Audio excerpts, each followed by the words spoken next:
Hello, hello. Happy Sunday, everybody. Welcome. It's a pleasure to be here with you. I'm Kalen. I'm Anthony. That's my husband. He's a cute That's one, my isn't he? husband. That's true. And every Sunday, I try to set aside space for us to get together and do some meditation. When my husband's around, I ask if he can join, so I'd love to have him around this week. And for this week, for our topic, I thought we'd pick a classic, which is loving kindness. So, this idea of how do we, in every interaction we have, in every encounter we have with another person, another sentient creature, how do we approach them with a sense of loving kindness, compassion, openness, amicability? So that is kind of our topic for today. Happy to be here with you. Please get comfortable. We're sitting outside today because we're in the middle of packing, getting ready for our move this week. And it's very exciting.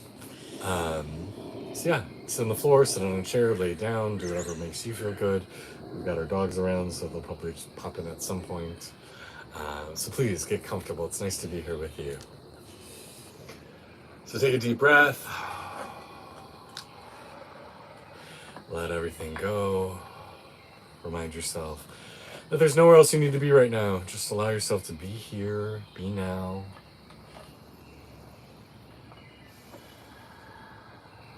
Notice, how are you breathing? How are you feeling?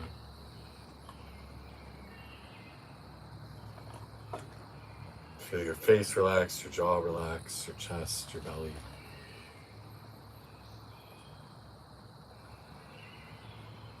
And feel all of yourself just surrender.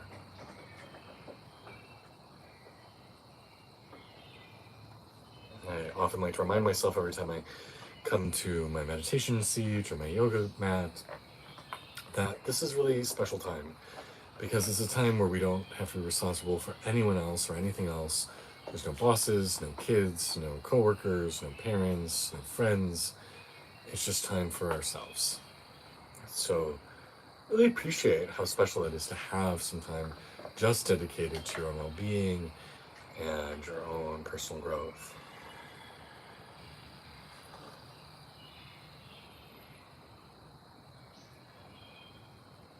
And as you breathe and as you focus within, start to bring your focus down into the center of your chest, into your what is called the heart center.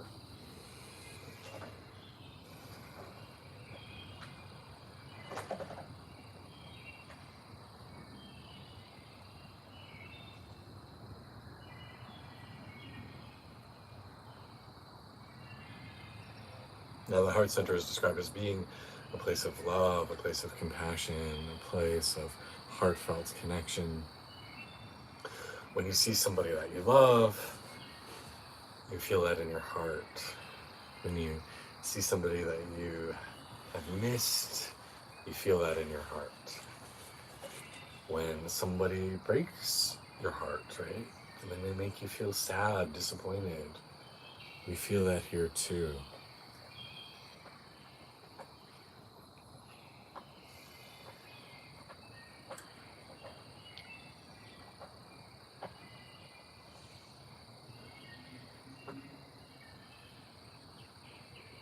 So as you focus on this space, I invite you to just notice a feeling of joy, a feeling of gratitude, a feeling of bliss that dwells in the heart. In the Yoga Sutras, they talk about our truest state of being, our cosmic self that dwells in the heart, is one of what's called Satchitananda, or truth, consciousness, and bliss. That our deepest, truest self, every one of us, is a creature of truth, awareness, and bliss. That even the most challenging amongst us is a creature of truth and bliss.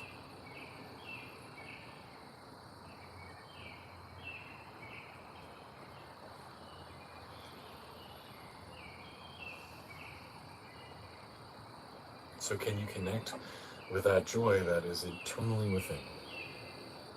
And sometimes we're able to feel it, sometimes we're not. Sometimes we turn our focus to our heart and we just feel pain or crunchiness or frustration. And that's okay too, if that's what comes up for you.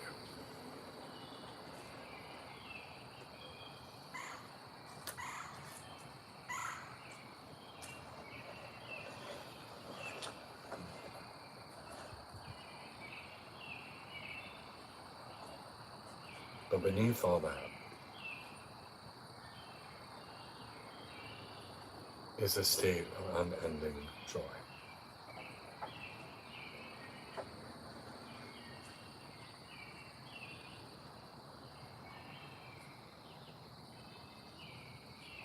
And it's a space that we're able to access no matter what's going on in our external life, no matter the craziness of being in the midst of a move, or if you're having a difficult situation, a fight with somebody. That bliss is always there if we just turn within. Because it is our true nature. It is who we really are.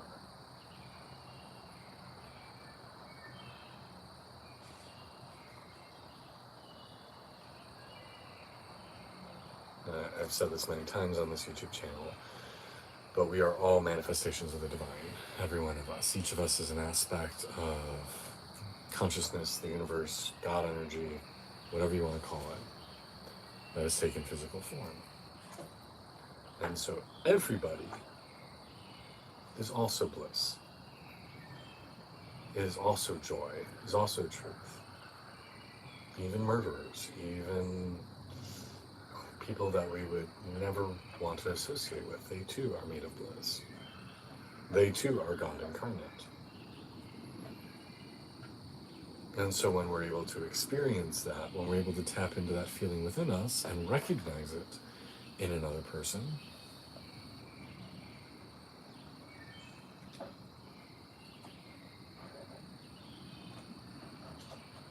we're able to acknowledge their humanity. And not just humanity, but divinity. And this is true of every sentient creature. So every animal, every plant, every rock.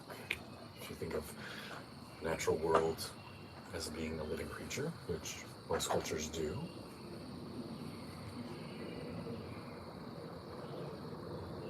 and so when we can tap into our own feeling of truth and bliss, we're then able to see it in others and acknowledge it in others.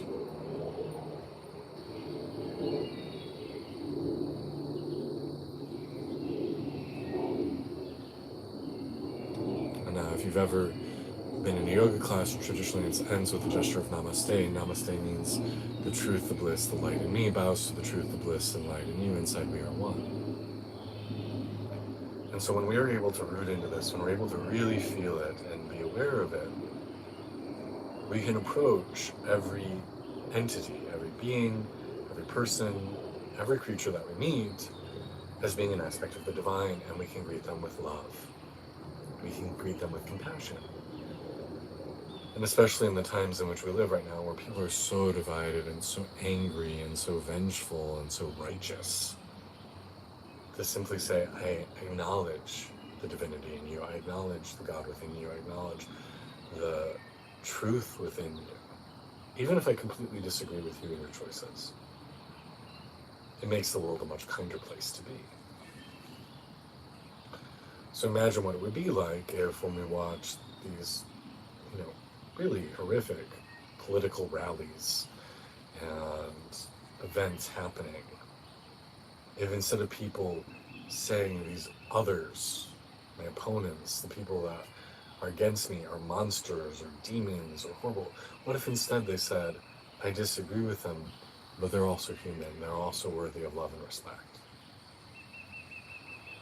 What if that person that you really dislike, that person you don't get along with, what if instead of vilifying them, you were able to say, I bow to the divinity within you. I may not like you, but I bow to the divinity within you, and I respect that in you. Where we live currently, and we are about to move, but where we live currently, most of the people out here have very different ideological and political values than we share. And one of the things I'll practice is I'll go to our gym, and I'll look at these people who are espousing slogans on their t-shirts that I vehemently disagree with, and I sit there and I try to love them. And I try to love them. And I try to love them. Don't always succeed, but I try. Earlier this week I had a nightmare about this person I went to high school with who made my life a living hell. They made me feel so insignificant and insufficient and so worthless. And they appeared on social media, getting interviewed by people I don't really approve of, nonetheless. And all these feelings of rage and terror and anger came bubbling up. Then I really tried to sit with. Can you breathe? Can you let go of those feelings, or at least breathe to the other side of those feelings and approach them with loving compassion? Now, I'm not going to say I was 100% successful, but I made the effort. You know, his mother hates me. I still made sure she got a Mother's Day card, right? I tried to approach with loving compassion. So what would the world be like if we were able to exist in a way where every person, even those who berate you or spit upon you or hate you, you welcome them like a brother, like a friend. Doesn't mean you let them treat you badly, but you still love them. What if you greeted everybody that you meet from a place of loving compassion? This is an idea that pretty much every spiritual tradition has espoused. Every great spiritual teacher has talked about. From Jesus to the Buddha to Muhammad to pretty much everybody. It is ironically one of the roots of most religions. Love. God is love, love your neighbor. And unfortunately we live in a time where often the people who espouse being the most religious are often the most, shall we just say, righteous. And not in a good way. So can you be a font of love, a font of compassion, realizing that we are all God incarnate, doing the best we can,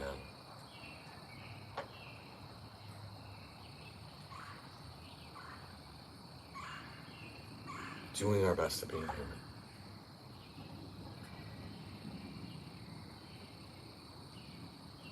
And as one of my mentors used to say to me, which I really appreciated, had you lived their life, you probably would have not behaved all that differently. Had you lived their life, you probably would have made very similar choices. So can we have compassion for who and what they are, even if we disagree with them? So I invite you to take a few breaths, breathe into the middle of your heart,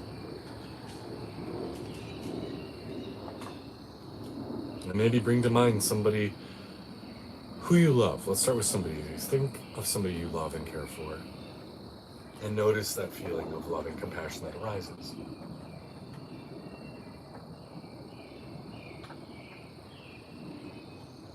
Now bring to mind somebody to whom you're rather indifferent. A coworker, the person who bagged your groceries last time you were in the grocery store if you didn't do self-checkout.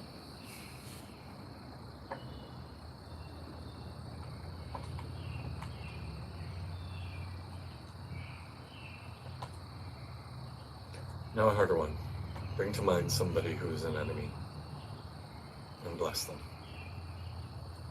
Feel love for them.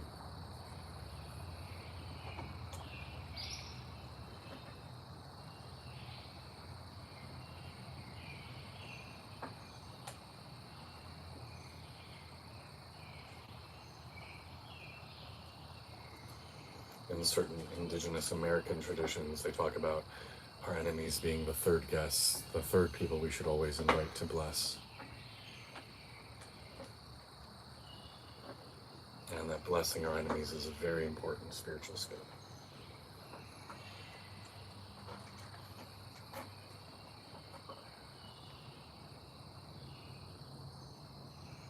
And then see if you can start to do this throughout your day.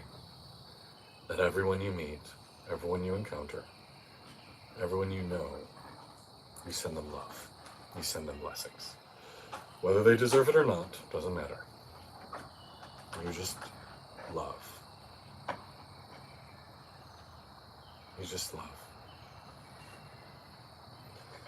Someone just commented that their heart feels wary when they try to send love to somebody who's hurt them. And I totally get that. But at the end of the day, holding on to anger hurts you more than it ever hurts them. And if you're able to forgive them, ultimately you're also able to forgive yourself. And ultimately, you can even just think of it in a selfish way, that if you bless them and help them heal, because most people hurt others because they're hurting themselves, that if you bless them and help them on their healing journey, maybe others will be less injured by them in the future. That's sometimes a way that I think my way into that, if that helps. Anything you want to share on this topic? I think what comes to mind too is like, what are some tools to get us there? And I think gratitude's a big one. Also nature, I find. To be able to connect in a way that gets you into that space of kindness and love. I know sometimes when we can be really stressed, or when we're in a place where we're either angry or upset, how do we reset? And I know for me, two things that have been helpful is nature and to stop and find gratitude. And I think once we start to find gratitude, that love and kindness comes to ourselves, and then we're able to kind of share it. But I also loved what you said, and it's something that I try to do too, is when we're blessing our enemies or blessing people who've done us wrong or not treated us well, to remember that that typically comes from a place of pain. And so when you are mean or nasty to someone, it's coming from a place of pain. And so that's how I think about blessing my enemies, is really trying to connect and have compassion for the pain they must be in. So. Yeah, and I know for myself, I get a backache and I become irritable as hell, right? Yeah. And all of us have had trauma, all of us have had pain, most of us anyway. Yeah. I don't think you're able to escape this life without it. Somebody commented, reaching out to the people who've hurt you, and I don't think that's necessary. Like it depends on the person, but there's plenty of people who have been, for lack of a better word, shitheads in my own life that I have no desire to reach out to them. Like, I can bless them and forgive them and love them on my own. I don't need to re-engage with them because they may not be able to give you a proper response to that. You might be able to say, hey, I'm extending an olive branch, I'm forgiving you, I love you, and they'll just come back and be like, fuck you. Yeah, but I do think there's merit in that practice. I mean, the 12 steps is a big one, making amends. When you've done wrong. Yeah. Yeah, but if someone else has been hurting you, do you need to reach out to them? Yeah. I think that's different. Yeah, many of you know, I was in a spiritual tradition that turned out to be a cult and was abused by people for several years in that tradition, and I don't have a desire to reach out to them and tell them I've forgiven them. I have no desire to go back and go through that experience of their manipulation again. And someone wrote, you can forgive but never forget. And I do think that's true, right? Like, there is a difference between forgiving and forgetting. I think that there's that saying to forgive and forget. And I think that's one, very difficult, but I think it's the idea of you forgive and not hold a grudge, right? That you don't carry the pain with you. Yeah. Doesn't mean that you forget and you don't, learn from those lessons, but carrying a grudge is where I think the forgetting is addressing. Yeah. Acknowledging the fact too that every person who comes into our life is a teacher, whether they treat us well or treat us not so well. That they're either teaching us by example of how to live, or they're teaching us by example of how not to live. And so being thankful for everyone who comes into our life. And I was just talking about this with one of my clients this week, is ultimately we want to get to a place that no matter what happens in your life, you say thank you. And that's not easy. I know Yeah. I'm not there. But that idea that even if someone comes in and spits in your face, you see it as a gift because of what it is teaching you and how it's helping you evolve. That doesn't mean you seek those events out. It doesn't mean you like them when they happen. But can you get to the point where eventually you see everything that happens in your life as being a blessing? That's a very advanced skill. I think most of us need to will have work to do to get there with that Yeah. one. And I do think yeah. To that extent, I think sometimes words aren't very good in conveying, because blessing is, I think, but yes, I think everything in our life has an opportunity to grow, to help us grow. Right. And everything can be a source of gratitude. Yeah. You can say it that way. Like Yeah. I endured horrible bullying for years and years and years that caused a lot of damage. I wouldn't wish it on anyone. And yet, I'm also grateful for what I went through because it made me the person I am today. As painful as my experience was with those people I mentioned at the ashram, I'm grateful I went through those experiences, both the good and the bad, because of what they made me and how they helped me grow. And I'm a big believer that hardship in life can do one of two things. It can either shut you down or it can crack you open. And if you're living life well, we see these difficult things that come into our life and these difficult people as being events that help crack us open and ultimately make us more beautiful human beings. But only if we approach them with the right mindset and the right vantage. Would you agree? Yeah, I mean, I think there's nuance in it. I work in social service, and I work with a lot of people with trauma and who've experienced a lot of trauma. And so I think we oversimplify sometimes when we say, oh, you should be grateful for everything. I think there's truth in that when we can settle and say, I'm grateful for my life, given the hardships and given everything. I'm learning and growing. And yeah, it's complex. It's very complex because I think people can misinterpret when someone says, to see everything as a blessing. Right. And I think there's a place where you can come to understand that life gives you challenges. And then there are things that we just don't know. And I think to try to kid ourselves in knowing everything is then putting us in the place of something we don't have all the tools for, right? So. Yeah, and how much perspective is a gift? Because I definitely feel like over time we get a greater vantage, right? And it's very hard to see in the moment the reason and the purpose for anything. But as we grow, as we evolve, and as we reflect, to start to see that things do have a place in our life, even if we don't understand it at the moment. Yeah, and to trust, right? I think faith is a lot about trust, and faith is a journey. It's not blind trust, but it's aggregate trust from what we go through over and over again and building. But I think to come back to the idea of love tends to be the strongest truth. And so if we can just really pull on that and center on that, even through the dark, I think that's where we're able to really create something. And if we think of love as the ultimate energy of creation, right, then when we give it, we are tapping into the divine. And we can tie one more thing into this conversation, which is the idea of karma. That when you approach somebody with love and compassion, you're generating more of that in the world and in yourself and in your own sphere. When you approach somebody with anger, you're generating more of that in your world, in your reality.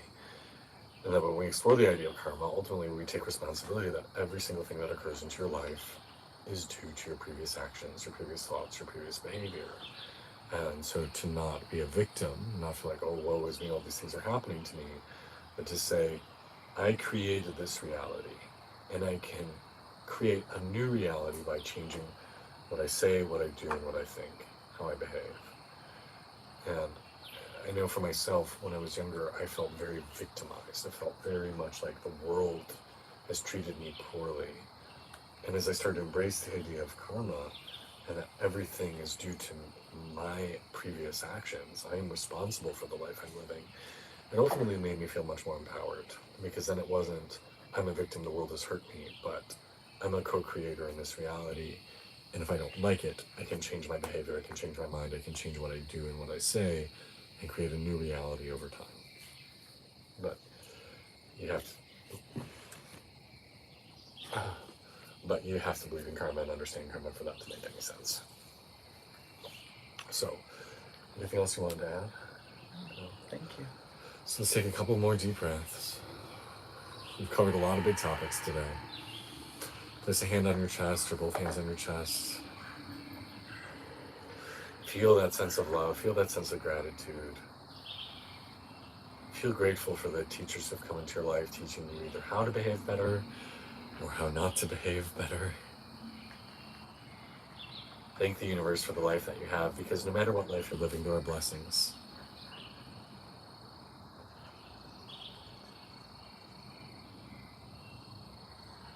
No matter what life you live, there is things to be grateful for. And we are all blessed.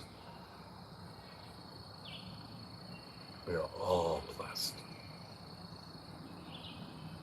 No matter how much or how little you have things that are blessed. And so to focus on that rather than the hardship, than the disappointments, than the lack. But to celebrate wherever you are in your journey.